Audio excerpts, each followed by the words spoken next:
Back shoulder fade. Was that caught? It was! Caleb Douglas. Look at what he found. 365 Sports is live from the Edward Jones Big 12 Football Championship game at AT&T Stadium in Arlington as the Texas Tech Red Raiders meet the BYU Cougars. Leave it in Bachmeier's hands. Over the middle. Caught. First down and more. The 100-meter state champ is in for a touchdown. Parker Kingston for 46. 365 Sports from AT&T Stadium is presented by Saving College Sports. College sports faces an existential turning point as legal, governance, and economic challenges threaten the sustainability of college athletics. And that defense getting after Bachmeier, who escapes and throws an interception. Picked off by Rodriguez and J-Rod, as they call him. Trying to make him a Heisman candidate around here. And also presented by Edward Jones Financial Advisors Ben Erlinson, Brad Wilson, and Cam Heathcott. With the experience and knowledge for your financial strategies, one-on-one advice, making a difference for you and your future. 6 offensive linemen, power, and walking in is Cameron Dickey. Texas Tech making a statement in front of the nation today. It's the Edward Jones Big 12 Football Championship. And now, here's David Smoak, Paul Catalina, and Craig Smoak. And good morning from AT&T Stadium in Arlington, Texas. It is going to be a beautiful day. Temperatures will get into the 60s in the early afternoon, but it doesn't matter because it'll be comfortable and cool. I'm David Smoak with Paul Catalina. Craig's still under the weather. We made the trip in. I did last night. Everybody else, Garrett Ross, also Logan Bagessi, and Andrew Valade also here with us, and we appreciate your time. By the way, Paxton, you're the best. We don't always agree on a lot of things.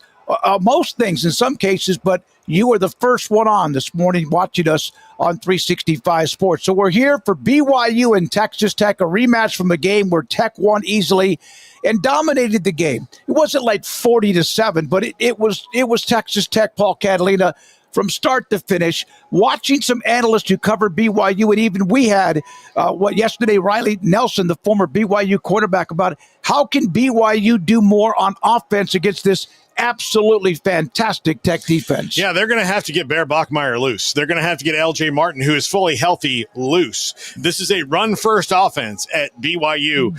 It is a stop-everything defense at Texas Tech. They run the passer well. They stop the run well. So this is, the unstoppable force, immovable object kind of a thing. And the first time they met, that Texas Tech defensive line, which I don't know if people even remember, they're down a guy. Yep. And a lot of teams lose someone that's as good as they lost, but they still have Romello Height. They still have Lee Hunter. They still have David Bailey. They still have Jacob Rodriguez. Their front seven just gets after people so well. Jacob Rodriguez, in particular, I'm going to single him out here in this first segment, just because if those other guys get upfield too far, pass rushers can kind of, they just see blood in the water and they go.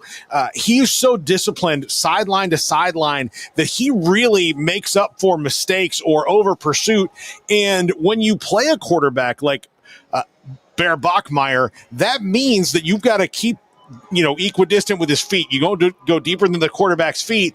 They didn't do that at all last time. And then the couple times they did, Jacob Rodriguez and the guys behind the line made big plays for them on defense. I don't think that, Mac Leftwich would sit here and tell us that it was a banner day against BYU for the Texas Tech offense. It was a very effective day. They took their opportunities and made them, but they kicked a lot of field goals that day. And because they dropped a lot of passes. Because they dropped a lot of passes. They dropped at least 3 or 4 at the goal line or in the end zone, but still were able to get points out of it. But Joey McGuire never had to make the choice. Do I go for a 4th and 6 here because field goals aren't going to do it? The defense was so good, and BYU didn't score until I think it was already like 19-0 when they finally did score. If I'm remembering correctly, he never had to make that, well, let's not kick it here, let's go for it. They were in a position because of the defense to just take points when they needed them, and it got it done. Now, been a different week for BYU this week there's a lot of emotion, plus getting a team again is always kind of scary if you're the one that won. So we'll see what happens. I don't think scary's it could be debatable. They also feel pretty confident, but you're right. Sometimes that second win, either you just completely validate what you did the first time, or there's always something that changes along the way. The emotions of it. Both coaches have had new contracts this week. Joey McGuire, 7-year deal. Kalani Sitake, a new contract because of all of what was there. And it was serious. We'll hear from Dave McCann from BYU TV on that. He joined us on Wednesday, the day he sat down with Kalani Sitake when Penn State was out there. We will also get to a couple of the coaching changes here in just a second in college football. One we thought was happening at Tulane that is no longer the case, as Lane Kiffin's already doing work, recruiting not only players, but also a staff that he had when he arrived at LSU. So here's the setup. BYU 11-1, Tech 11-1. In my opinion, and most everybody else, no matter if Tech wins or not, they're in. If they win, they're going to have a chance. They're going to be a top 4 seed. If they don't, they're going to have to be an at-large team, and who knows how far they would fall backwards. BYU, it all depends on who you talk to, because there's so much attention, Paul, on Notre Dame, Miami, Alabama, who plays Georgia, of whether BYU has to win to get in. I think that's the prevalent thought, that they're going to have to win this game to get in, because they're not even getting respect now. So if they don't win, there's no expectations they're going to get that then. I think it's totally bogus that this game means that much for BYU, but doesn't for Alabama or Georgia. Well, not for Georgia. I can see why not Georgia. Well, look, here's the deal. If Georgia loses to Alabama, that's 2 losses to the same team, and they would have the same record as BYU if BYU loses this game with 2 losses to the same record team. As Alabama. Better record. They'll all have the same. Everybody, Alabama, Georgia, and BYU and Tech, or not Tech. Tech would be better, and they'd be locked into probably the 3 seed at that point. But if everybody's 11-2, BYU, Alabama, and Georgia, the fact that there's a thought that the SEC championship doesn't matter, it's just about the seeding for Georgia or Alabama, and that the Big 12 championship does, is a totally bogus thing that should not exist. It's not. It shouldn't, but we know it does. Yeah. And there have been scenarios. We've shown graphics between BYU, Notre Dame, Miami, and even Alabama. And BYU matches up. Now, do they have a top 10 win? No. But they have wins against Utah and others, and if they beat Tech, they'll have a top 4 win based on the college football rankings. It's debatable. It's kind of like why we love college football. I saw something from Stuart Mandel, who can be a curmudgeon. He showed that ABC and ESPN had their highest ranked ratings, viewership years ever, and that Fox had the number 2 all-time single season viewership, which they get left off every once in a while because the Big Ten doesn't have as many bangers that they haven't had, and the Big 12 is a part of that. Both, by the way, and I think Fox understands the value of the Big 12. I don't think ABC and ESPN really put much into that, but Brett Yormark's working on that. He's having a press conference, by the way, in about 20 minutes here at AT&T Stadium, just to kind of give everybody a chance to hear from him again. Here's how I'll break down and I think what the Big Ten is finding out, and this is why we get all these ridiculous playoff proposals out of that conference and Tony Petitti, is that they figured out that bigger doesn't always mean better, and being able to say hey, we've got these 18 teams or across these 18 markets, but okay, New York, New Jersey is not necessarily a college football market. It's a pro sports market. And that has nothing to do, if Rutgers was really, really good, then people would watch it. But no they're different. Consistent. But again, that's no different than Houston or TCU. No, but what I'm saying is that, in the South in particular, which is where most of the Big 12 is, which is where was all the SEC is that there's maybe some more built-in viewership for just football in general. And if you're in a city if you're in New York, New Jersey, Philadelphia, Washington, D.C., some of those areas, you run into the fact that okay, maybe you're going to watch, and this falls into the ACC as well, falls into a little of the Big 12, but if Omaha, Nebraska, they're going to watch the Cornhuskers. That's a college football market come hell or high water. But Washington, D.C., Los Angeles. They're pro sports markets. Portland, they're pro sports markets. So, Chicago's big for the Big Ten, and they still will be because the Big Ten and plus Illinois and Northwestern, et cetera.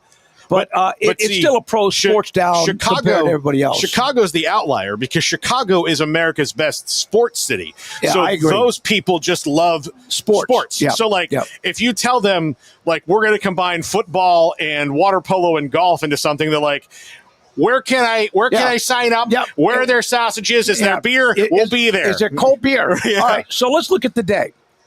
Just after 11 o'clock right here. By the way, thanks to Matt Enser and the Big 12 for setting us up in one of the regular broadcast booths. When we launched this baby 5.5 years ago, 365 Sports, when we launched this, and it was a different name back then, we were very heavy, as you know, content covering Baylor, but we then branched out, and a lot of it had to do with the conference realignment. We are here no matter who is playing. This could be Iowa State, K-State, which we have news for both of them. It doesn't matter. We're here because we need to be here because we love covering college football, but also the Big 12. So thanks to Matt Enser, AT&T Stadium, and the Big 12 Conference. There are 5 games today. 5 of them. 4 of them have major implications in certain ways on seeding, automatic berths, at-large, whatever, even home field advantage in the first round. Texas Tech, BYU here at 11:07. The MAC has a game between Miami of Ohio and Western Michigan. That kicks off at just after 11 on ESPN. Then you move into the 3 o'clock slot. Number 3, Georgia. Number 10, Alabama. Alabama won the first meeting. They've kind of had that edge on Georgia. Georgia did get them one time for the national championship. I think Georgia's playing better football, but Alabama just seems to kind of be a part of every game they play. And then, of course, 1 and 2. How about 1 and 2? If I would have said at the start of the year, the Big Ten's going to have number 1 against number 2 in a conference championship game. Indiana would have at least been a part of what you had to think about, but after last year, but it would have been Oregon, Penn State, Michigan, Ohio State, USC, or someone, maybe not you, but it wouldn't. Indiana, damn, Kurt Signetti continues to do a great job. 1 against 2. What a game in Indianapolis. Yeah, I'm actually the only one of the 3 of us who picked Indiana, and my reasoning is I've just got a feeling. I can't, if I lined everything up, the only thing I would say that Indiana is better at than Ohio State is that Mendoza is better than saying today. Right now, today, the guy who's played 4 years of college football is better than the guy who's played 1 year of college football. That's only experience. Yes. Sayin, because statistically in their records are both. Yeah. Sayin is an absolute stud who we haven't even begun to see what he can do just yet. But Mendoza is Julian Sayin is now just becoming the leader of that offense. He had some protection around him because of the veterans and the fact that they're defending national champs.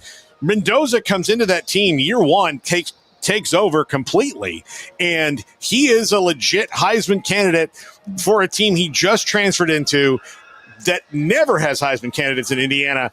And that's what I say, to me, is going to be the difference in a very close game because both defenses are really good. Both offenses are good. It's hard to score and move the ball in Ohio State.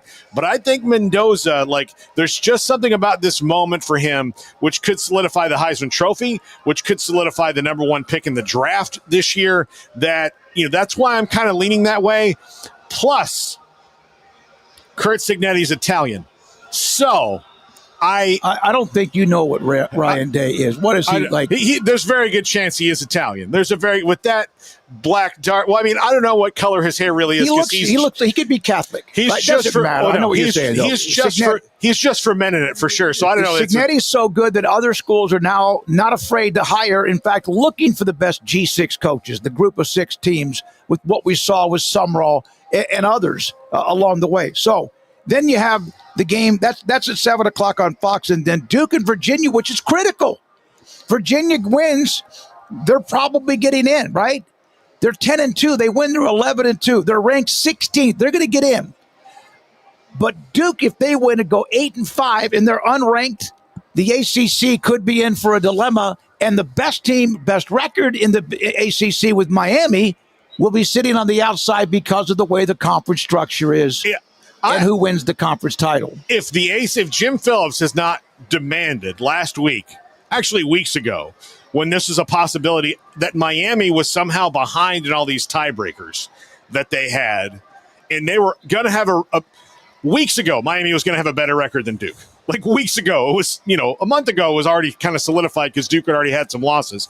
So if weeks ago you're looking at the fact that the best team in your league will not be in the championship game because in this 17-team cluster blank that you've created in conference expansion, that the tiebreakers put them out because they lost to two teams that were ranked at the time and also contending for the conference title. Like you lost. But they did lose 2 ACC games. They lost 2 ACC games, but so did everybody else in the ACC. I know. So so if you have this, they're weighting these games really kind of differently and they go down these tiebreakers. To me, the ACC title game should be Miami and Virginia. They're the 2 best teams, the 2 highest ranked teams. 5 losses should not put you in a conference championship game unless the other team has 4 losses. Okay, but here's the problem.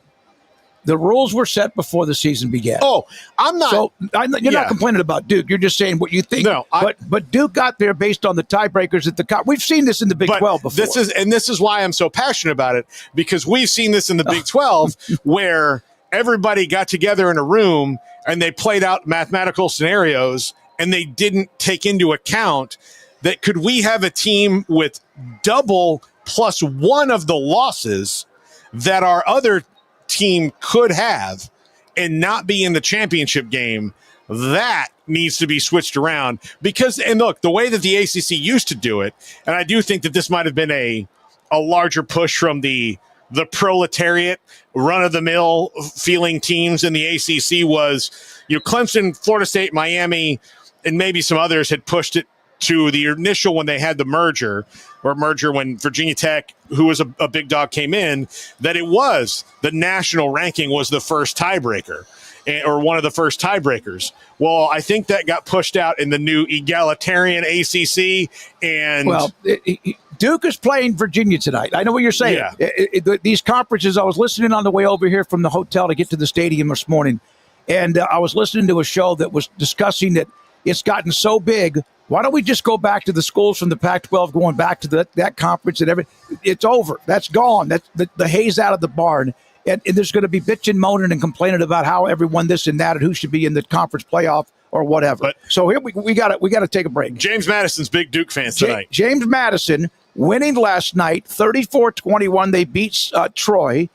UNT, I want you to think about this.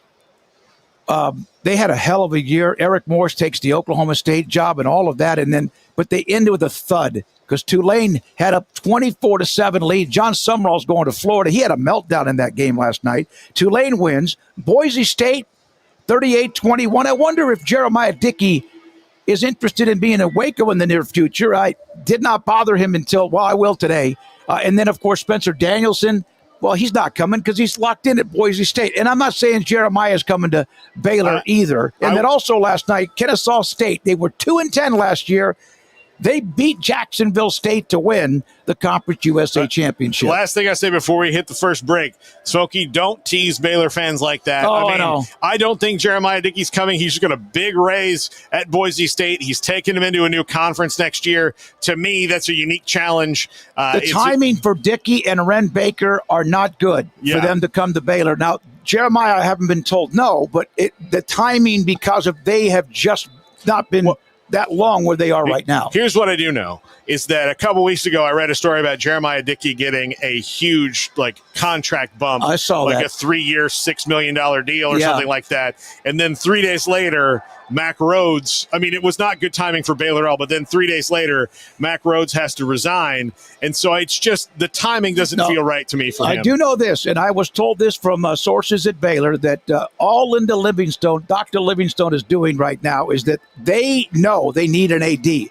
They are pushing on that as hard as you could possibly imagine. I thought they might have somebody by yesterday, but now that I know some of the things or who's not available, maybe that stretched that out a little bit, but they know nothing else is happening. No other business is being done until they get that AD in-house, and I don't know if that's going to be this weekend or sometime next week. But Paul Catalina, man, good to see you on a Saturday morning inside AT&T Stadium in Arlington. Saving College Sports and Edward Jones Financial Advisors, Ben Erlinson, Cam Heathcott, and Brad Wilson, among others, bring us to you here live. And for those of you watching, thank you very much. I'm going to turn around as we get to the break and get in the chat room a little bit. And then we also will hear from Shiel Wood, the defensive coordinator at Texas Tech, and Dave McCann on BYU. This is 365 Sports in Arlington. College sports faces an existential turning point as legal, governance, and economic challenges threaten the sustainability of college athletics. Now is the time to strengthen this uniquely American institution that provides opportunities to hundreds of thousands of student athletes, economically supports local communities in every state in the nation, and generates pride and enjoyment for millions of alumni and fans. Join today, Saving College Sports.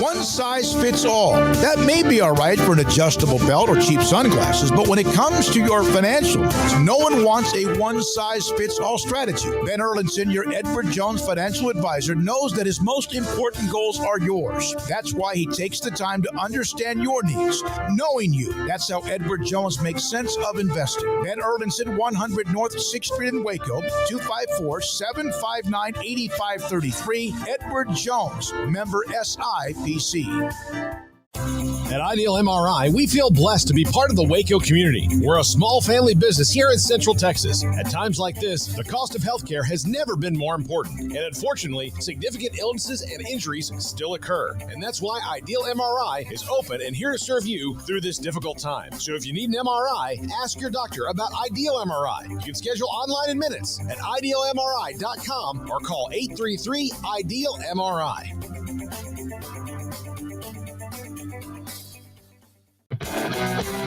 Remember when you had a guy, someone who could fix anything? They're still out there at Batteries Plus. With their quick solutions and expert advice on batteries, key fobs, and phone repair, Batteries Plus will have you in and out and on your way in no time. Batteries Plus, the experts in charge. Texas Farm Bureau Insurance has protected fellow Texans with auto, home, health, and life insurance since 1952. With more than 260,000 square miles of land and 27 million people, that's a lot to cover. Whether you're wrangling cattle or wrangling kids, we're proud to protect Texans and all Texan ways of life. Stop by and see our agents at one of our 3 McLennan County locations. Coverage and discounts are subject to qualifications and policy terms and may vary by situation. 365 Sports from AT&T Stadium is presented by Saving College Sports. College sports faces an existential turning point as legal, governance, and economic challenges threaten the sustainability of college athletics. And also presented by Edward Jones Financial Advisors Ben Erlinson, Brad Wilson, and Cam Heathcott. With the experience and knowledge for your financial strategies, one-on-one advice making a difference for you and your future. It's the Edward Jones Big 12 Football Championship. And now, here's David Smoak, Paul Catalina, and Craig Smoak. We are inside AT&T Stadium. Garrett Ross and Logan Bagessi, Andrew Valade all got up early and drove in from Waco. I was up here last night and made the trip over here, about a 10, 12, 15-minute trip from the Lux Hotel, which was very comfortable.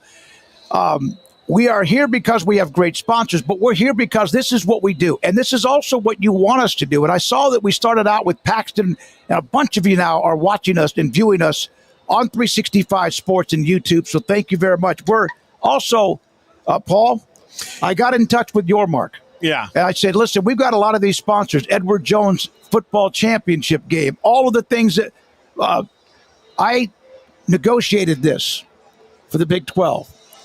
I have not yet received my 18-wheeler filled with these 12-ounce monster drinks. So, listen, I'm not. This is how committed I'm not here to besmirch the good people at Monster Energy. Oh God! But we around you don't like when you have it because you're already hyper and you get more hyper. However, my wife drinks Alani, which I don't know if it's a competitor or not, or it's just a different version. Sounds kind of fancy to me. It's an energy drink. It's an energy drink. It's not. It tastes the way I would like it. You know me, I'm not an energy drink guy, but because I had to wake up so early this morning, I had one of hers. Does she know that? Oh, she knows. I asked. Right. I asked, and you guys are still at that stage. I was You're a little jittery. I was like, yeah, you were a little bit jittery when you got here. I was calm and collected. Yeah, I was jittery, and I do blame that on I don't drink, as you know, a lot of caffeine, and I haven't for a long time. No, so it when I get a jolt of it, you want part of? No. I got 4 or 5 more. No, I'll run through that window and not get cut. Like that's how fast I'd go. All right, we're going to hear cut the glass perfectly. We're going to hear from Dave McCann, who we got to know along with a lot of the analysts throughout all of these different schools and programs in the Big 12. Dave McCann, BYU TV, who on the day that Kalani Sitake, the day after he agreed to or signed, had a press conference on Tuesday. He interviewed Kalani on Wednesday. We'll get to that in a minute. But speaking of coaching changes, do you know, and I know, do you know in the viewer, the chat room, who is the longest tenured head football coach right now among the 16 teams from inside the Big 12 now?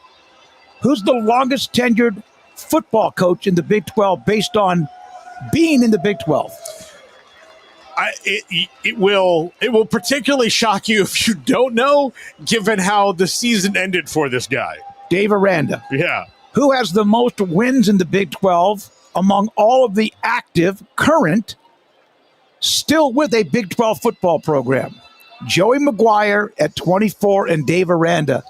And 2 of Dave's wins are against Tech, and 1 of Joey's is against Baylor at McLean Stadium. That's how much change has happened. Now, yes, Whittington and others, we know. We know that he's got a bunch of wins. But Matt Campbell, Penn State yesterday. Iowa State. An hour. Yeah. An hour Jimmy after the Rogers from Washington State. Max Olson put up a note. By the way, congratulations to Matt Campbell. And I don't know if you saw Jamie Pollard's interview about Matt Campbell and going to Penn State. Incredibly emotional in a positive way. He goes, he doesn't owe us anything. Matt Campbell owes us nothing. He gave us more than we could have ever dreamed of, and teared up. A lot of that going on. More than any coach in Iowa State history. That any coach in Iowa State history. And at other times, including the NFL, when he could have interviewed, he did not. He may have taken some interviews because it's good to take interviews and know. Yeah. But he never intended to leave Iowa State until it was the right situation for him. And there are coaches who had good runs, and not great, not Matt Campbell-like runs, decent enough runs at Iowa State, got 1 phone call and bolted. Yeah, no. And Matt Campbell didn't do that. I don't think the fans, I mean, there'll be some that are just mad and begrudge everything, but I don't think that for the most part you should be mad. Not like, because I talked to our good friend Adam Batchelor yesterday, and he was devastated because he loves Matt Campbell, but also like the realities of their situation are, they know their athletic department and Jamie Pollard is doing everything they can to enrich it. But I used the term when we were talking to Pat Smith yesterday. They're a little bit landlocked when it comes to that, like literally landlocked in Iowa. But like, there's only so far that they can grow because it's not a big school. It's not a big school. It's not a big state, so they are a little more limited when it comes to population and all those different things. There are like 5 or 6 teams in the Big 12 that are very similar, like Iowa State, Kansas State, et cetera, that they can only do so much. That doesn't mean they're not busting their to get what they can. And then there's the private schools with TCU and also Baylor that are trying to figure it out too. So Penn State. Matt Campbell's going to Penn State. We knew that. Penn State's it's kind of the perfect opportunity for him. And it's 1 hour for us. It was probably 12 to 18 hours for Jamie Pollard, but he knew what he was going to do. He had it in the barrel. Jimmy Rogers, Washington State. After the 2024 season, Washington State, remember they were a part of that turmoil with the Pac-12, lost every single defensive starter. Either they had no more eligibility or the transfer portal. Every single defensive starter was gone of the 2014. They finished number 7, I think it was, that Max Olson mentioned, in the 20th overall in the stop rate defensively. Yeah. He replaced the entire defense, starters and others, and they had a pretty good year. So Jimmy Rogers, get to know that name, immediately hired by Iowa State. Similar pedigree as Matt Campbell in that he's won at the lower levels, at the highest level of the lower levels, right? He's won national titles at South Dakota State. Like, he has won. The dude has won. He's the one that broke up it's still a dynasty, but he's the one that broke up the North Dakota State winning about every year. Yeah, like sometimes the train goes off the track in Bismarck or Fargo. So there we are with that. He's a really good hire. Also, I can't wait to see what he does. Memphis is now looking at Charles Huff, head coach at Southern Miss. Toledo's Jason Candle could be a candidate at UConn. Also, there's one other coaching. LSU, Baker, the defensive coordinator, was like all but reported going to Tulane. Lane Kiffin was doing some work last night. You can say a lot about him. He has now acquired 4 highly, number 1 defensive linemen in America, recruiting, and now he retained a defensive coordinator that was the one thing LSU could do this year was play defense. He will not be taking the job at Tulane, which means that job remains open, as Baker will stay at LSU. Blake Baker is one of the only defensive coordinators I think he could have hired where I would have said they're not going to downgrade from what he had with Pete Golding. There's 3 to 5 other guys that especially young, recruiting, good at recruiting, all those different things that where this is not a step down, at least a little bit of experience. So they're about the same. Tulane would have been interesting. You still wonder now, does that now land where Ed Orgeron is a part of that? They even had somebody reach out to me about, hey, would Aranda look at Orgeron as a defensive line or coordinator at Baylor? He used to watch practices because his son was on the staff. Okay, Dave McCann joined us on Wednesday. This was after all of the near panic, and there was, and drama with Kalani Sitake. He's staying. BYU steps up. He then signs. He sits down with Dave McCann on Wednesday, who sat down with us on Wednesday about the week of BYU football and Kalani Sitake. Cat, who sat down with Kalani Sitake, spoke with Ty Detmer earlier in the week, has been with us before on BYU. I know there's a game. We'll get to that, but what was it like I know you sat down with Kalani, and what did you come out of it from after all the things he said? He was, first of all, happy holidays. It's great to be back with you guys. You guys do a great work. Thank you. Kalani was this close to taking that Penn State job. And really the biggest reason why is he wanted more support here for his staff and his players, financial support. And, to get it, I think what was frustrating for him is a P4 team had to come in here and almost buy him away just to get the attention that he needed from those who could make it better. And they came really close to losing, arguably the best fit of a coach that BYU could even ask for in all elements, football and off the field, and how he represents the church and all of that. It just about went out the door. It probably should have ever got to this point, but it did. And thanks to Penn State, BYU fans have their football coach locked in for some time, and a happier staff that's feeling a little more respected with more support. But they almost lost all of it really fast. And Kalani would have taken his staff. He would have taken players. The night before National Recruiting Day is when this got resolved, and the recruiting class would have fallen apart. So the timing of it all, and of course, there's that game you mentioned on Saturday. It was like a perfect storm, and Penn State nearly got him. He being underpaid is reported as $3 million a year, even if that's underpaid for even the middle of the road, schools like that. That to me was ridiculous just to start out. But you do sometimes have to threaten or do that. And this opportunity came along, and most schools would not be stronger for it. I actually just get the feeling, based on what we know of Kalani Sitake and what kind of person he is, that I think they kind of are stronger for this. Sometimes these things result in a stare down that nobody ever gets over, but I don't think that that's the case here. Am I right? Might take a little time on the stare down. Yeah. Just because it got to the point where, I'm told assistants were looking at houses, $100 million on the table from Penn State. I mean, that's a program completely hard up, and to try and find a coach. and they thought, I think Tuesday morning, they thought they had him, and had to throw some more money at him. But Kalani's never been about the money. I know it's crazy to say because there's so many coaches who are, but he wants to be compensated and treated fairly. But he wants his staff. I mean, BYU's staff is grossly underpaid. Talk about the coach being underpaid. According to Big 12 standards, I mean, next year Kalani was in line to be the 15th highest paid coach in a team of 16, and this takes care of that. And he's never said we've got to be the richest, we've got to have the most, but put my running backs coach at least in the lower to middle of the Big 12 compared to where he is now. And this, in theory, takes care of all of that. And so moving forward, they're in a much better spot to keep building on what they've got going on. And you guys talk about it. He's 22-3 in the last 2 years in this league.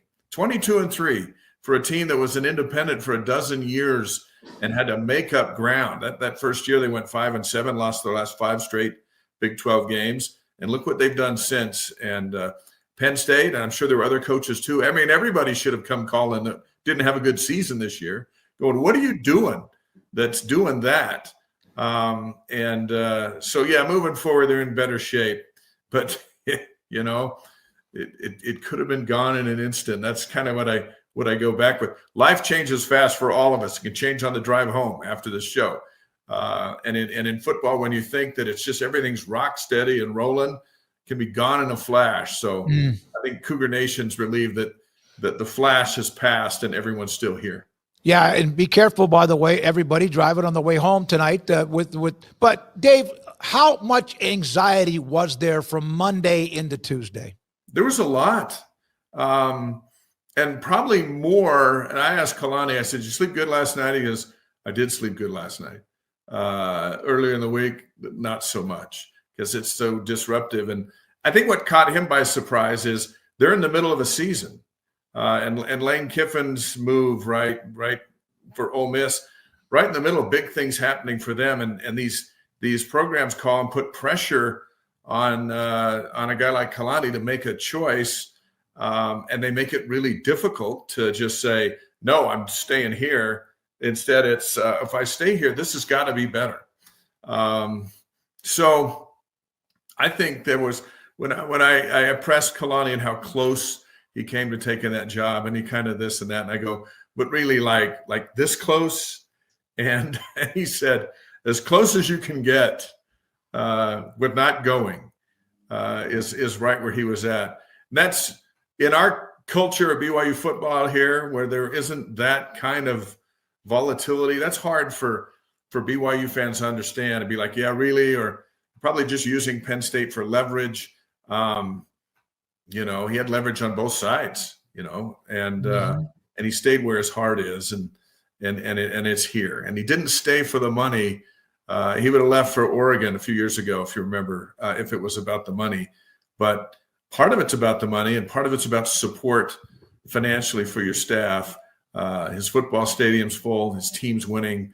They're in the biggest games now. His recruiting class, I just saw from CBS ranking at number 20. That's the highest in program history.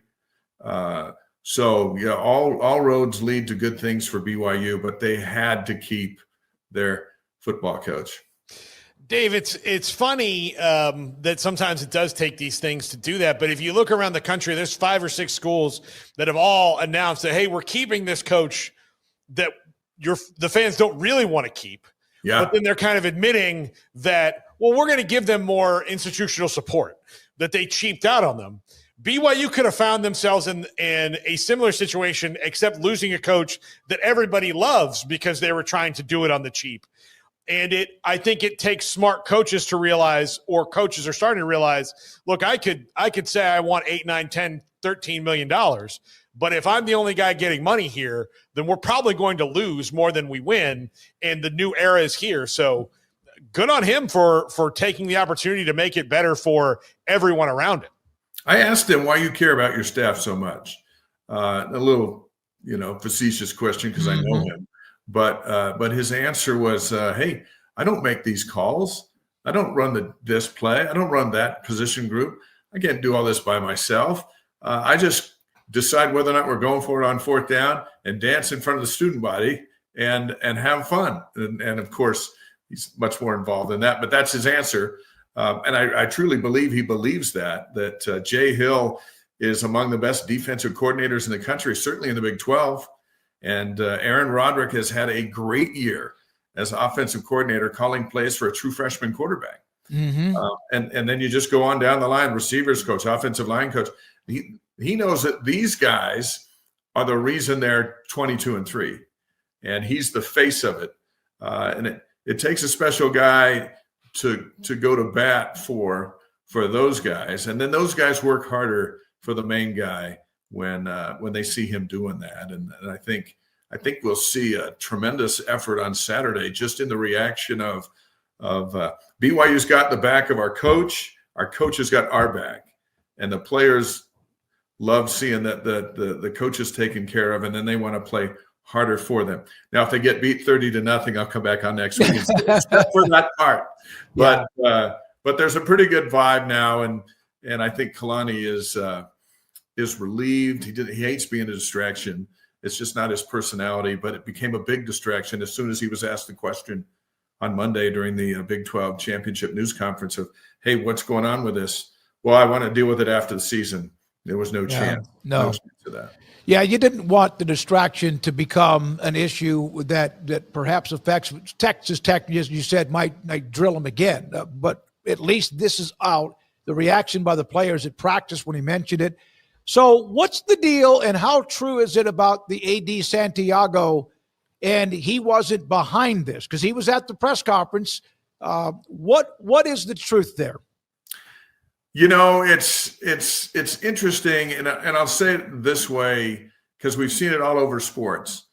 When there's a new athletic director, that athletic director likes to have his people, right? And Brian Santiago was deeply involved in getting Kevin Young here, and Kalani's been here for 10 seasons, and so there might just be a natural strain of a new sheriff in town, and he has his vision of things.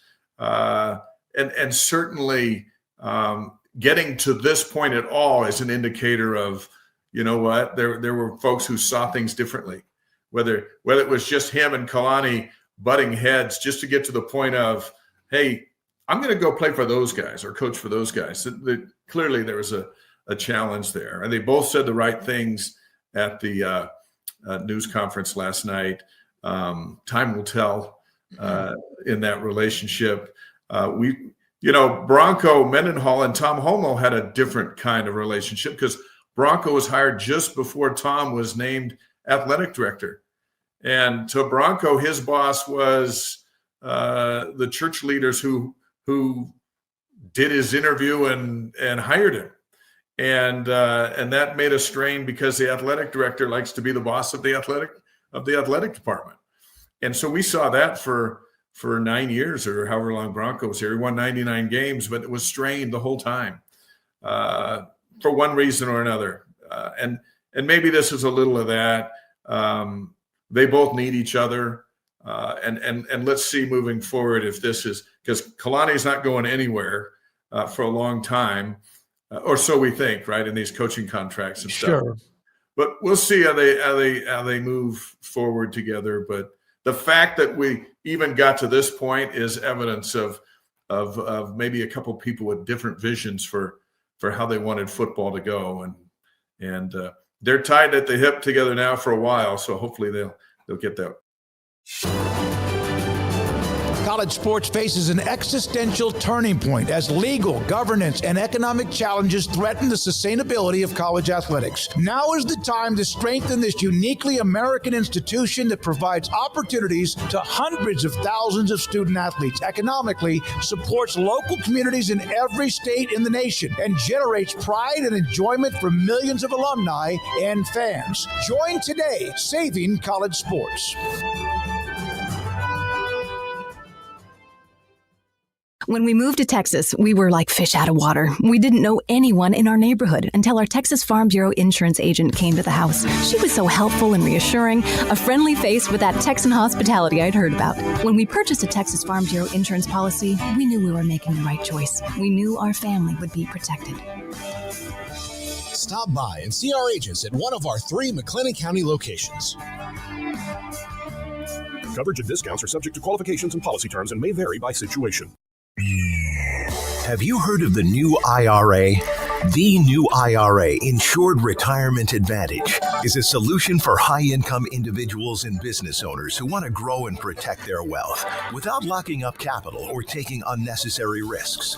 If you're an asset manager or a licensed insurance agent looking to provide your clients with guaranteed tax-free retirement income and legacy protection, the new IRA Insured Retirement Advantage is an option you need to know more about and is only available exclusively from North Star Funding Partners. For more information, go to northstarfundingpartners.com and tell them 365 Sports sent you.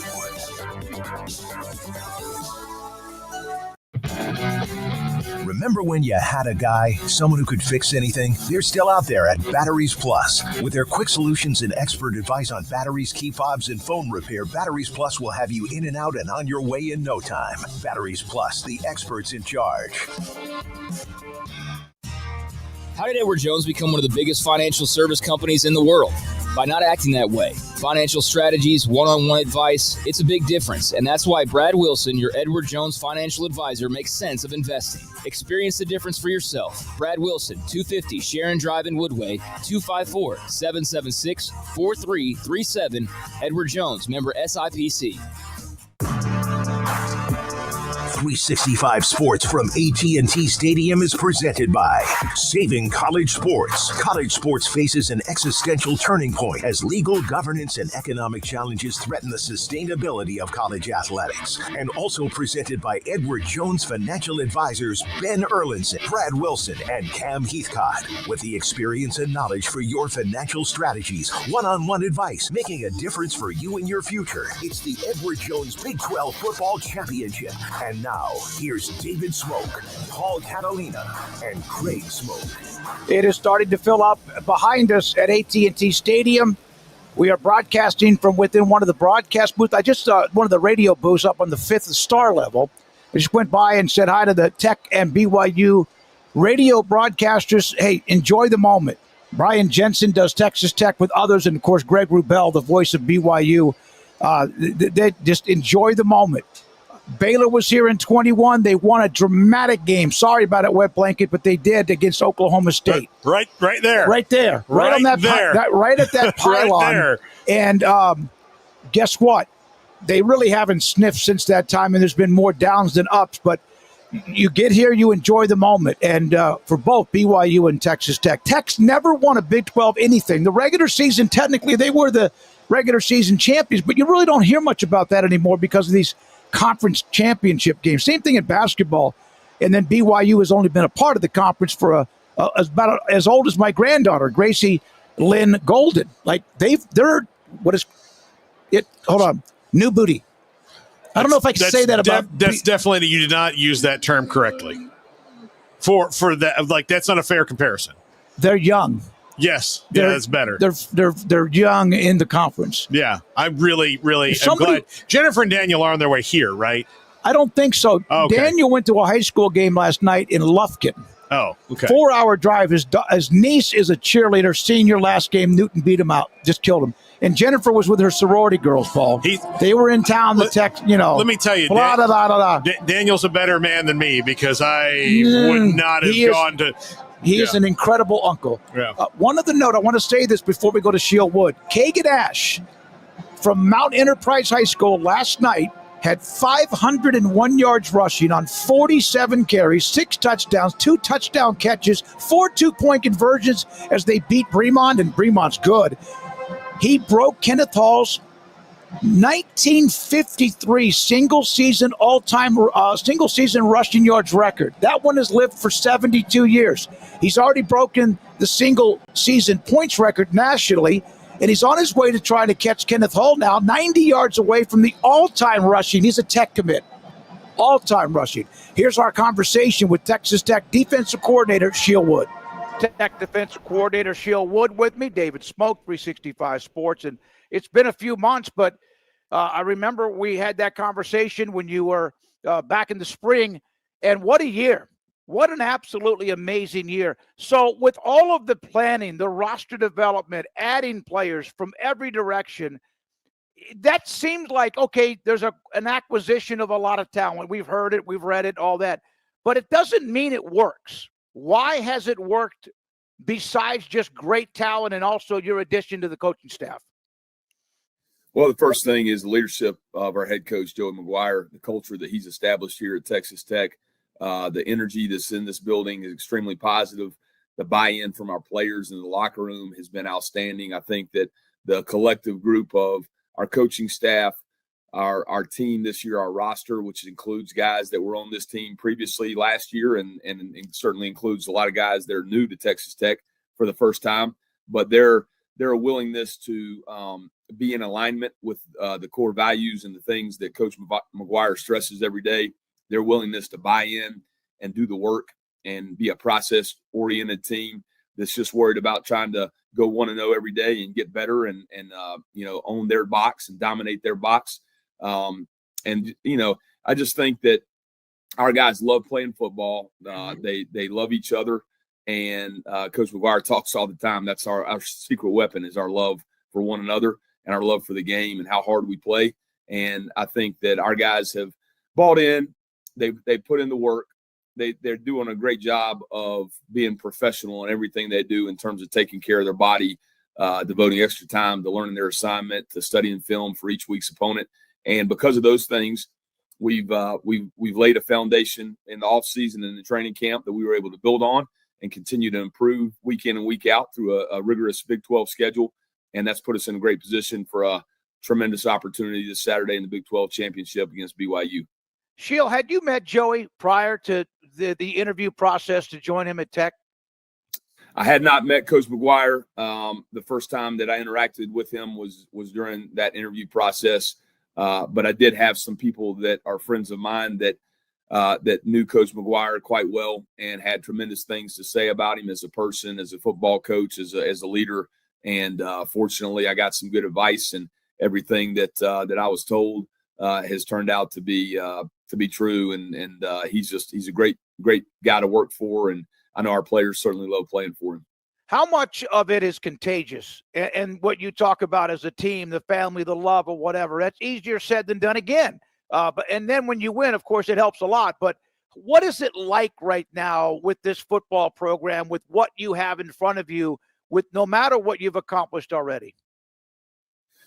Well, winning creates a really positive atmosphere, obviously, and it kind of feeds on itself and builds and grows. But I think that at the end of the day, I'm really proud of our defensive coaching staff and what we've been able to accomplish, getting on the same page. Our guys are doing a tremendous job coaching their position group, not only in terms of assignment and fundamentals within the scheme that we're playing, but also just how they prepare our guys to be really schooled up each week on each opponent that we're playing and have a lot of great pre-snap awareness in terms of formations, situations in the game, all those types of things. And at the end of the day, I think that our players have bought in from a standpoint of, I think it takes a little bit of time when you're doing something new collectively together. But I think that what they have seen is our coaches are doing a great job of laying out, a foundation for them in terms of the scheme and how to play it, how to play with great fundamentals, how to play with great leverage. And I think that early on, as we laid that foundation, they started to realize, hey, if I can do these things well that coach is telling me to do, I can see tangible results and I'm having success. I'm winning my one-on-one matchup. I'm leveraging the play the way that I need to. Collectively as a group, we're running to the football. We're doing the things that good defenses do, setting great edges in the run game, doing a great job rushing the quarterback. And I think that as those guys have seen the success that they're having individually and collectively, the buy-in has just become stronger and stronger. And that's been my experience in the past with the success we've had defensively, is that guys, as they continue to improve, it just strengthens that buy-in and that belief that we're on the right track. And then you just continue to get better and better as the season goes on. And hopefully you're playing your best defense at the end of the year. And I believe that's what we're doing right now. Are you a believer that you just let your guys go? Like, I mean, there's got to be, reads and all that and dissecting film and schemes, et cetera. But are you a believer of just letting your dogs, your thoroughbreds run? Well, what I would say to that is, and it's kind of funny you mentioned it. I mentioned this to our defense last night after the conclusion of practice. Way back in spring ball and way back in fall camp and in the off season, we said we wanted to play hard. And on the surface, that seems like a really, narrow thing to accomplish, narrow goal, playing hard. That's running to the football. That's, straining, all that kind of stuff. But to truly play hard, you have to have a mastery of what you're doing, your assignment. And it's got to be a mastery to where you don't have to think about it, but you just have to know it. It's got to be ingrained in you. It's got to be habitual. And then you've got to have a great understanding of how to read and react to the scheme of the plays that you're getting ready to see within the assignment that you have. And so I think that you talk about playing free. I would say that when you have a mastery of what you're doing within the scheme that you're playing, and when you have the ability to understand how to execute it with a great fundamental approach, then you can play hard, and that is playing free because you can read and react. You have anticipation of what's getting ready to happen. And so at the end of the day, yes, I think our defense is playing free because they have tremendous confidence in what we're doing, the approach that we have. They understand their fit within the scheme of the defense, and that's allowing them to play free, and that's leading to a lot of the success that we're having, in my opinion. I am fortunate to be a Heisman voter. I'm also fortunate to be voting for a lot of these individual awards, but it's about the team. But you do have a player in Jacob Rodriguez who's getting an incredible amount of attention, David Bayley and others. How sometimes that's great, first of all, that all that's happening. But there are others as well, Shiel, that are having great success. Has that ever – they just love the attention the other guys are getting? I would say this, any of the accolades that our guys individually or collectively have earned or received have been earned with their approach. And so it's a credit to them. And I think that our guys understand, and we've got, I think, a very great character and leadership about us with a lot of our guys. And I think that they understand that although they may be singled out for some of the great plays that they're making and all those types of things, they understand that it's a collective effort of a lot of guys doing a lot of things at a really high level that's allowing everybody to have success. And so I think they're aware of that. I think that they're appreciative of that. And those things have not phased our approach. And that's a credit to our players and their leadership and maturity, that they're just worried about the process and doing everything that they can do to be the very best that they can be every day, understanding that that's going to put us in the best position to be successful. I forgot who told me this. I picked the brain of some of the guys that cover Tech, but that they said that Jacob Rodriguez said you're the funniest guy he's ever been around, but that you don't really show that much. You got a dry sense of humor. I could kind of see a little bit of that. You're focused, locked in, whatever. But are you the funniest guy that he's ever been around? Well, I am, but he just hasn't been around anybody that's funny at all. I love it. And I love that's the kind of stuff you have when things are going well. How much do you and Leftwich play chess during practice, even though there are certain things both of you know is on the itinerary, the to-do list, whatever you're doing from practice to practice? Yeah, you talking about just kind of back and forth between offense and defense? Yeah. Well, I think in in the off season, in spring practice, in fall camp, you're doing some of those things. Once you get into the regular season, it's really more about preparing for the opponent each and every week. We go some good on good against each other, but and that's somewhat limited. And when we're doing those things, good on good, we're still doing it with the mindset of these are the things that we're practicing for the opponent that we're getting ready to play. And sometimes what they may do on a specific play during practice during the season, or what we may do, doesn't necessarily match up with what we're going against at that particular rep. But we understand that we're trying to get prepared for, the team that we're getting ready to play on Saturday. But I will say Mac is a tremendous coach. Our whole offensive staff, they're having a ton of success. We're having a ton of success on offense, and we've got some really great players, but our coaches are doing a tremendous job preparing those guys each and every week. BYU rematch. You beat them, and you kind of strangled them in Lubbock, and eventually just you overwhelmed them.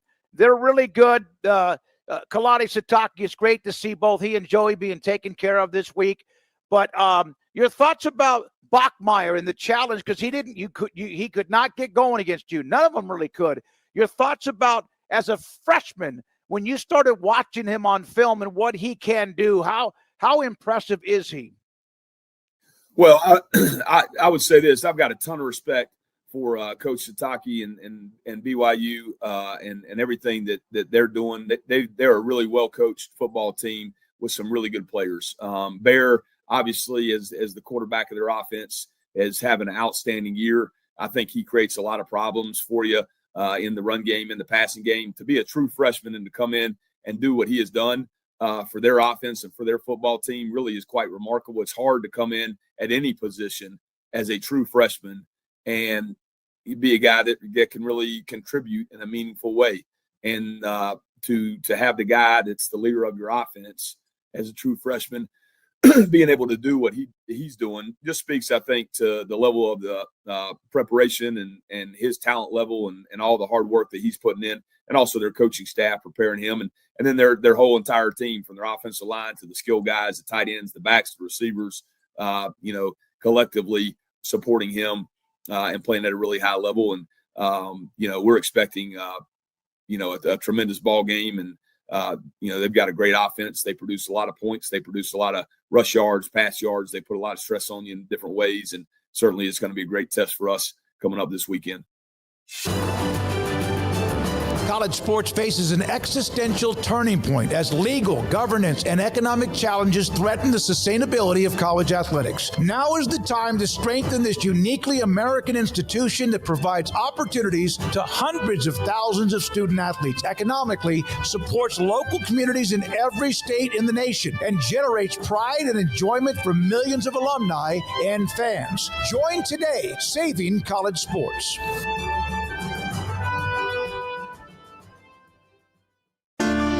One size fits all. That may be all right for an adjustable belt or cheap sunglasses, but when it comes to your financial needs, no one wants a one-size-fits-all strategy. Cam Heathcott, your Edward Jones financial advisor, knows that his most important goals are yours. That's why he takes the time to understand your needs, knowing you. That's how Edward Jones makes sense of investing. Heathcott Heinemann Wealth Management Group with Edward Jones in Conroe at 936-756-7717. Edward Jones, member SIPC.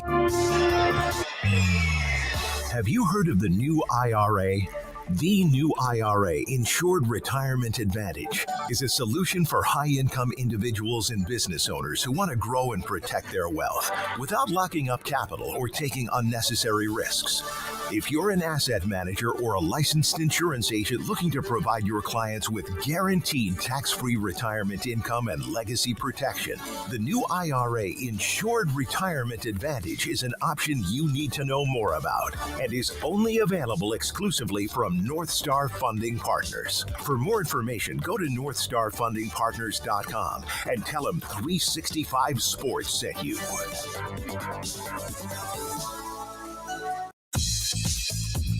Baylor Scott & White Southwest Sports Medicine and Orthopedics, the team physicians for Baylor Athletics, diagnosing and treating all sports-related injuries, including concussions. These specialists also provide orthopedic services for athletes and non-athletes alike, whether it's knee or shoulder pain, a wrist injury, orthopedic spine care, and even an arthritis and total joint clinic. Trust the doctors Baylor Athletics trust. Baylor Scott & White Southwest Sports Medicine and Orthopedics wants to get you back in the game.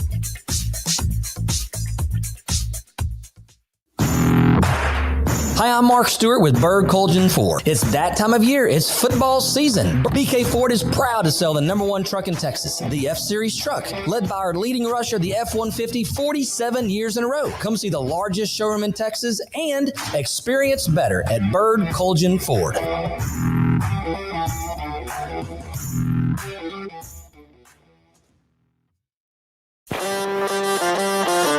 365 Sports from AT&T Stadium is presented by Saving College Sports. College sports faces an existential turning point as legal, governance, and economic challenges threaten the sustainability of college athletics. And also presented by Edward Jones Financial Advisors Ben Erlinson, Brad Wilson, and Cam Heathcott. With the experience and knowledge for your financial strategies, one-on-one advice, making a difference for you and your future. It's the Edward Jones Big 12 Football Championship. And now, here's David Smoak, Paul Catalina, and Craig Smoak. Garrett Ross here. Logan Becchesi is here, and Andrew Valade. I think Andrew needs to start doing monster drinks. He's a little slow in the morning. Yeah. No, I mean, like, here's the thing about Andrew. He is a perfectionist, and an absolute perfectionist. And we, I think sometimes, because I've had to talk to them, we have had, and not because we're not, you and I are usually pretty prepared people when it comes to getting to places, but we've gotten to places and been misinformed about what's available to us many times. And you and I and Garrett, for extension, because he's been with us so long, work well under the gun, like chaos. Yeah, we're time constrained. If people would have seen, if the cameras would have been plugged in, of the three of us, like, we didn't even run into each other. No, it was, you would have thought we were choreographed with just the way that we passed and moved in here, and then Logan and Andrew got here and helped finish this setting up. Now, part of the issue was I did not, and I'll take the heat on this, I did not anticipate the full cavity search that we got from the lady at the security. That took longer than it normally does. You know what's crazy about that? I come walking in. I applaud them for doing it. No, believe me, we have a lot of stuff. But we'd like to stay here for the next 4 hours. Exactly. I have that little cooler, that Yeti cooler that has my drinks in it, usually a bunch of water. And I sit and I just, like, they didn't even look in there. What? Yeah, so they would have found water and ice and monster drinks sponsor, but I did not anticipate that, and this being the first event that Andrew and Logan have covered here, I had that experience. They were in the car behind us a few minutes back, and so I think that maybe I kind of didn't anticipate that, like, oh, they're going to really, this lady, and she was, to her credit. You're talking about security, checking all of our equipment. It wasn't just a lady. Yeah. It wasn't just someone I met that wanted to see the thing. She was very particular about things. Well, methodical was good. Well, look, there's equipment. We don't know what they're looking for. We kind of do. I don't know what visit to this building this is for me, because I used to essentially live here. In fact, I've carved out a couple places I could have slept and nobody would have known. Yeah. Like in the days where I was here like 3-4 days in a row sometimes. I want to go down to that Kendra Scott setup. Yeah, it's nice down there. There's a lot of pretty things down there. Believe me, that was one of the places I looked up. Yeah. But I think that I kind of assumed, like, oh, I just zipped through. Yeah, no. But Andrew and Logan, just think about this. This is their first opportunity. Now, Andrew was a part of our Big 12 media days, and he's done a few other things. He wasn't at the Super Bowl. So if we do that in San Francisco, which is, we don't know, we hope to, that'll be an experience for him. We've broadcast high school football games from here. We've covered Baylor here against Oklahoma in 19, and then 21 against Oklahoma State. We have seen the Texas Tech Baylor game here, although it used to be at the Cotton Bowl, and we've covered many things here. So we had a couple of polls today. And by the way, Andrew, just like he's methodical. I am fly by the seat of your pants, but prepared, knowing there's going to be chaos. So it's just kind of the way I live my life. So we have a couple of polls that Andrew put up. We do. Who wins the Big 12 championship? Okay, don't tell me because I didn't look. With 490 votes. I'm going to say 60-40 Tech. You are very close, 59-41. Oh, really? Tech. Okay, yeah, that doesn't surprise me. Yeah, very close. Okay, the other poll. Who will be the Big 12 championship MVP? What are the options? Okay, the options are Baron Morton, Bear Bachmeier, Jacob Rodriguez, and L.J. Martin. Those are four very good options. 550 votes on this one. I'm going to say Jacob Rodriguez is probably, because he right now is the bigger name. Mm-hmm. Again, we discussed this yesterday. Baron Morton's had a really solid year, but it's just kind of all the other quarterbacks who were a part of the conference kind of pushed him down a little bit. And in the end, he was probably the most consistent. Bachmeier, because he's just the heart and soul of that team. L.J. Martin, Offensive Player of the Year. I will say Rodriguez, Martin, Morton, and Bachmeier. No, you are right on the first one. Okay. All so right. Jacob Rodriguez, the 42% of the vote. That's a big chunk. Yes. Bear Bachmeier with 23%. If BYU wins, he's going to have to be special. Yeah. Baron Morton at 20% and LJ Martin at 15%. Again, 550 votes on that one. Good job, Andrew. Yeah. That's a good. Those are four. So, there was one. I got to say this, Andrew.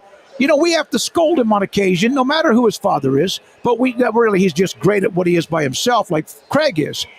But there was a poll earlier this week where I didn't like the options that were there. I didn't It was either. one that was like was it A&M? Was it A&M? Yeah, I didn't like it. Yeah. I do think part of that though is he's starting to take things for granted. No, I Andrew. do think it is. The school that Baylor will say out loud that they hate the most is TCU. No, it's not though. But it's not, because that's their rival. But the schools, multiple schools, that they will say they won't say they hate the most, because it gives them the satisfaction of we don't play you anymore, kind of a thing, or A&M in Texas. Yeah. And the Texas, it's a different thing. Texas is snooty and arrogant, and that's how the Baylor fans feel. A&M, I'm describing. I want to respond to that. Yeah. I mean, this is and I'm saying that the typical things. Now, what I've gotten, and this is coming from an A&M family, when I hear Baylor people complain about A&M, they complain about the things that A&M does that they wish that their fans would do. Crazy, being interested, be locked in. So they'll show up. They'll make fun of them, and I'm like, well, I get some of the stuff, especially if you were not in it, looks so strange from A&M. Yeah. It looks very strange. It's different. It's a very unique thing. But when you complain about it and then you turn around and you're not your fans aren't as engaged, it sounds to me like sour grapes. And listen, admittedly, every time you are dogging a fan base, it's sour grapes. Yeah, here's the deal. Baylor, take care of your own business. And they're trying to. Yeah. But the bottom line with that is that A&M has owned that rivalry. There's been a couple of memorable wins. There's been and Texas has owned the rivalry, but Texas owns the rivalry against it's long-term Southwest Conference, and long-term they've owned that rivalry. They're both massive schools. Baylor's a private school. Baylor's had some huge wins in other sports, but yeah, I get it. And here's one thing I want to say about A&M. A&M's fan, and I see people making fun of the core and why would you do that, by the way? Because some of them go on to protect our country, and then of course the male cheerleaders, and that's something that can take people getting used to. But they're freaking passionate. They love their school, and they know they're going to get they're going to move the football when Charlie Brown goes to kick it a lot of times, but. Really, I wish sometimes Baylor would have a little bit of cult like crazy. Yeah. But that's another. All right, now, Kalani Sitake, Joey McGuire. I mean, we know Joey. We know Kalani Sitake personally. Remember when I brought up having a grandkid the other day with Gray, and he just melted. That's what we love the guy. Not everybody that's a part of it. And again, we're a Big 12 program. We hope you recognize that, but we're also a college football program. We love Kalani Sitake. It's one of the best things that happened to this conference is some of the new people that came a part of it. Analysts, media, broadcasters, coaches, etc. But I love Joey McGuire. Now, I know there's Baylor fans bitter about the fact that he left. They won the damn Big 12 championship anyway. But there's a little jealousy right now with him, because he is at the top of, not quite, Texas Tech and BYU. You could tell, you hear the roars. This and the crowd is not even a third full yet. That's how loud it's been in here. There's a little bit deceiving, because there's a lot of the seats in the background that have a bunch of red shirts on it, but this is going to be 85,000 locked in, hungry, thirsty fans. We love Joe. I don't care. There's some that are all in Baylor. Remember Aranda, who he left his staff to go to Tech, which was because it's a head coaching job. It was unique. It was we're now seeing that a lot now. But he's doing a lot of things, and a lot of it is his energy. A lot of it is his planning. A lot of it is who he's hired. James Blanchard, a GM. And it's also, yes, the commitment by Tech and what they're doing. But the guy, you're not promised wins just because you have a very solid and also financially backed roster. Well, look, for Kalani Sitake first, he is a unicorn in that you're never going to meet another coach that doesn't like him. Now, you will not hear that, even though Joey McGuire is as lovable a human being as you can. He was in Texas high school for a long time. So there are some people that will not. Like, it's the rivalry. It's how, they did things. So there's a few. Cedar Hill had enemies. Yeah, he had enemies. It's not anything that he did. It's just the nature of being here in the state of Texas and how things are. But when I see coaches lose close games especially, or even get blown out, but lose games to Kalani Sitake and the handshake lasts 3 minutes. Yeah. At the end of the game, it's because they all respect and love the kind of guy that Kalani Sitake is. And he's just, again, he is unique. I've never met a coach like him in that there are, if he was an animal, he'd have no natural predators. There's nobody that is an enemy. Is there an animal that does not have? Yeah, there are a few, but okay. He's a symbiotic creature where everything he improves everything around him because he has that kind of love and personality. And for Joey McGuire, look, these guys with oil didn't just start making money 3 years ago. These people at Tech always had the money. There were things that kind of all happened at once. Yeah. But I don't think that there are many people that could have excited those money people. You were probably going to get Cody Campbell, but could Cody Campbell go and get some of the rest that maybe had been on the sidelines for a long time if Joey McGuire's attitude isn't what it is? And the rules changed, that they saw in him, let's do it. Yeah. Even though the rules changed in college sports, but you're right. All these things have to come together. Wells was still there, with all due respect, great guy too. Do you think they would have rallied around like that? No, maybe, but not as much. Because, look, a lot of things, some is luck and some is planning and some is timing. All it is it has to come together. So the rules changed. Tech was ready for it. Yep. And gained more after they hired Joe McGuire. But they needed, I don't think people the outside of the Big 12 fan base, and maybe even in the Big 12 fan base, understand between Mike Leach and Joey McGuire, the ups and downs that the Tech fans went on. Go to the Texas Tech football Twitter page, and they go through kind of a mirage from Leach and Kingsbury. Unbelievably popular person. Had Mahomes, but they didn't win.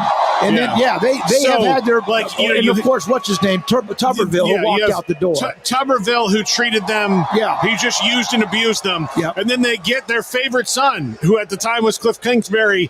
He now knows he's second because of Patrick Mahomes, but he coached Patrick Mahomes. He kind of passed the mantle to him, but they could not coach defense back then. And then Matt Wells was just not the right guy at the right time for the program, and they needed a shot of energy. Well, that's Joey McGuire. The only coach I've ever seen with as much energy as him is Scott Drew. Okay, it's I'm very so glad similar. you said that. It's the similar thing of we are going to approach every day with vigor and every day, and we're going to meet. You almost think it's fake.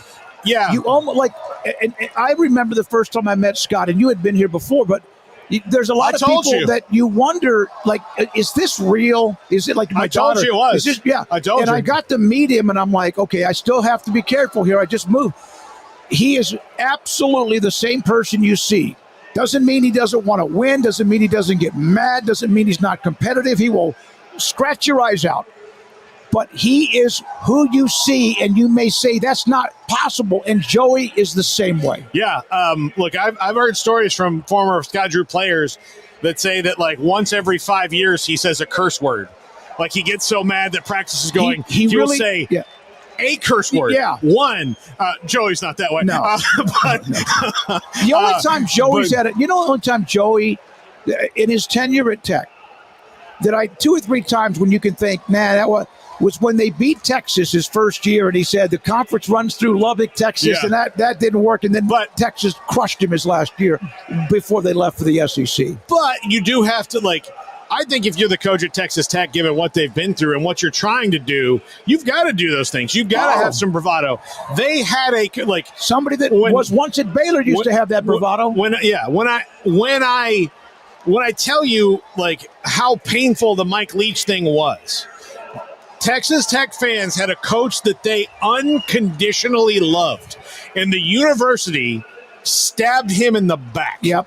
And look, part of that is just because Mike Leach was a very odd duck when it comes to coaching, the most unique person you're ever going to meet in your life. And there were some higher ups that didn't like that he wasn't a glad hand, and he didn't like to do those things. See, that's ego. So, and that's ego. That's egos of the higher ups. And they let some of the big time people get swayed by Craig James, and they ran out the best coach.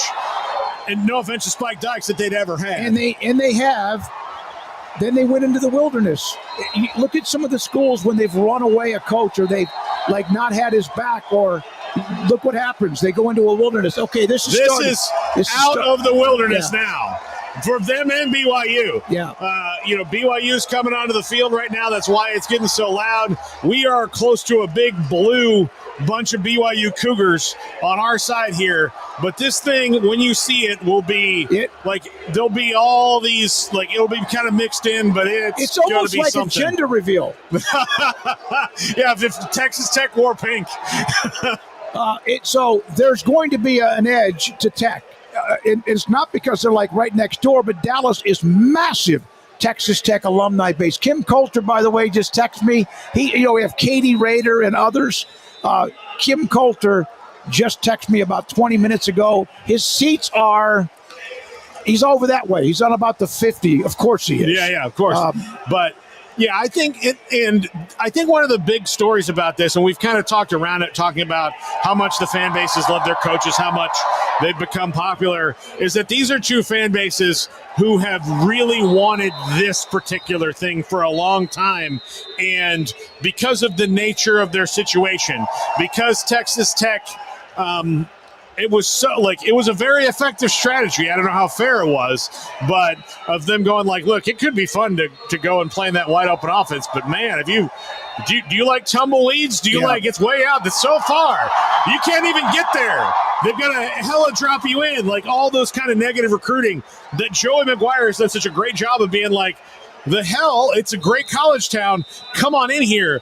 With BYU, no one wanted them at a conference. Nope. No one wanted them at a conference. For many reasons. For a lot of, but some legitimate, some not illegitimate, no, some not. But again, they have approached and attacked being in the Big 12 Conference with vigor and with purpose, and they are here now because of that. Embraced it, where some schools that were a part of the realignment kind of kicked and scratched and clawed, including their biggest rival, Utah and Arizona. Some administrators were like that, but hey, they're all part of it. Utah, BYU, obviously Arizona State, and then of course the others that included BYU, Colorado. BYU is a part of that first wave, and I tell you just me personally, I don't give a damn what you think about BYU. They've been a breath of fresh air, and they're not going anywhere. They're as locked into making sure that they do well, basketball and others, as anything else. I did see, and I'm not really as much into recruiting, National Signing Day was Wednesday, that 2 receivers, brothers, who had been committed to Utah, flipped to BYU maybe last night. 2 nights ago, but yeah. 2 nights ago, yeah. 2 nights ago, right. yeah. Hey, Garrett Ross, can you stand up? We're trying to hide him. Wilson here. He's got the Pensacola Tigers cap on. Hey, that's Pittsburgh. Yeah. All right, give us your thoughts about does Texas do what they do, but how does Texas Tech win? How does BYU win? Man, I think this goes to the second half. Honestly, I think that Texas Tech really kind of beats them up. But ultimately, if BYU wants to win this game, I don't think you can rely on just L.J. Martin and Bear Botmeyer running the ball up the middle. That's not going to happen. We've seen that the first time. I think you got to find a way to get Chase Roberts and Parker Kingston the ball on short passes quick and let them use their athleticism and their speed to really spread out the Texas Tech defense. But if you're not able to do that, then Texas is going to roll you. I think Texas Tech, I'm interested to see how Barrett Morton handles this moment.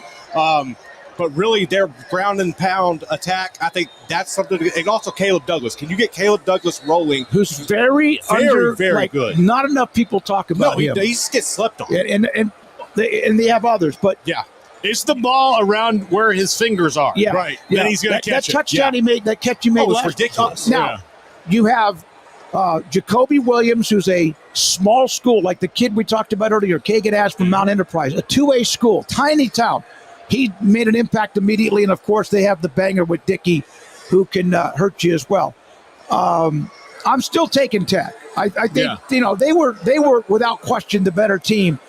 And the game was in Lubbock. I still think that they win. I do think that this thing is either going to be Tech wins like 31-14, or we're talking about down to the wire in the fourth quarter. But I do think Texas Tech's going to win the game. And then all of that changes.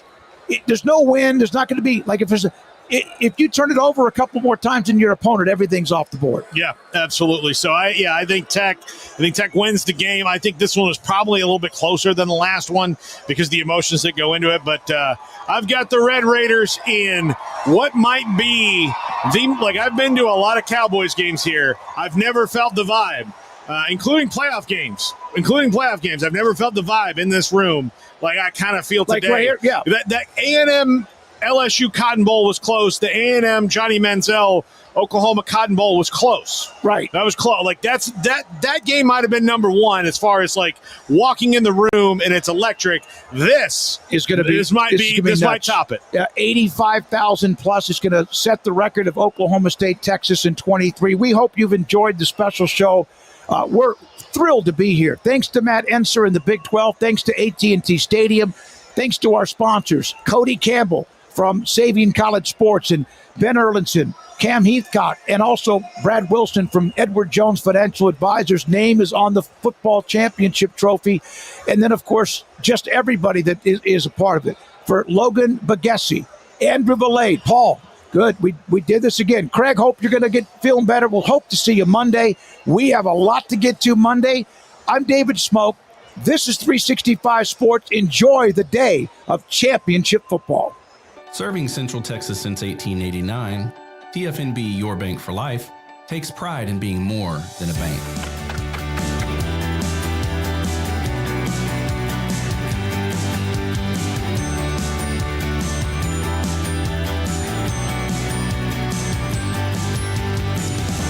At TFNB, we remain committed to these principles. If you value them too, come join us. TFNB, Your Bank for Life.